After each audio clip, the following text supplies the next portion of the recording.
What is up everybody, Coach Juma here, and today we're going to talk about how to save your shoulders. So if you've ever gone through any pushing variation, a bench press, a dumbbell bench press, shoulder presses, and had pain in your shoulders, or if you just feel like you have unstable shoulders in the first place, you want to avoid doing motions that will aggravate that even more or aren't helping your stability in the first place.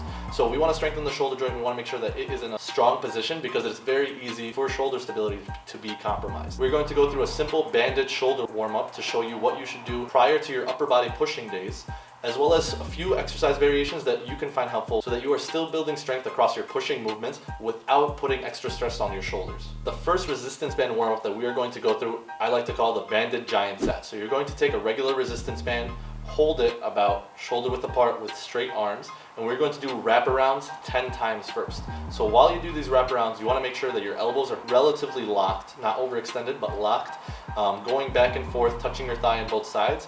The wider you hold this, the easier it's going to be. So the less mobile your shoulders are, the wider you want to hold it. The more mobile your shoulders get, you want to bring it in closer and closer. So it's good to challenge yourself here, but make sure that you are still maintaining form. You're not hearing any clicking and popping. It should be a smooth movement the entire time. From there, you're still holding onto the band the same exact way. Maybe you want to grab it a little closer, and you're going to do band pull-aparts. So grabbing the band, holding it out in front of you at about chest level, and pulling it apart so that it touches your chest. You're feeling a contraction in your upper back, and you're pulling that back in. This is going to really strengthen all the upper back muscles that improve shoulder stability so that you are in a strong position prior to doing your pushing movements. The last thing you're going to do is banded face pulls. So you're going to tie your band or wrap it around some sort of pole and start pulling it in towards your face. The really important thing here is you want to focus on the external rotation of the shoulders. So pulling the band to the sides of your ears, getting your elbows underneath you and feeling that rotation opening up your chest so that once again we are strengthening those stabilizers that are really going to help save your shoulders. Now if you constantly feel pain in your regular bench press and your regular overhead press, these two exercises are going to be really helpful for you. So the first one, instead of a regular bench press, we are going to do a floor press variation. So this is exactly what it sounds like. You're going to bench press on the floor. This is going to avoid overextension of the shoulders, so avoid bringing the shoulders back, which is where it's at its weakest, and force you to use your chest, shoulder, and tricep muscles in a way that won't compromise your actual joint health. So for this exercise, you're going to start from the floor, bring the weight down to your chest until the elbows touch the floor, and press up.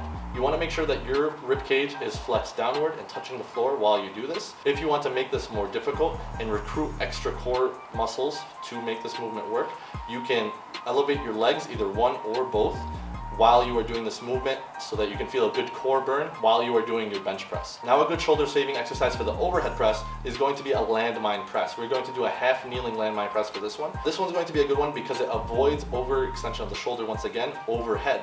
And we are going to push the weight in front of you at an angle, which is going to help take a lot of the load off of the joint. So for this one, you want to grab the landmine with the same leg that is kneeling on the floor, tuck your butt underneath you, keep a strong core and rib cage, press up as far as you can at an angle, and then lean forward to get that final extension. And bring it back down nice and slow. Make sure you are in control of the weight the entire time and you're not really jerking it. Again, this is going to be really helpful for maintaining shoulder strength and helping you get better at that vertical pushing movement without it straining your actual joint. Alright, so I hope you guys found this really helpful. If you know anyone that's suffering from shoulder pain and would probably benefit from this, tag them down below. And until next time, stay stupid.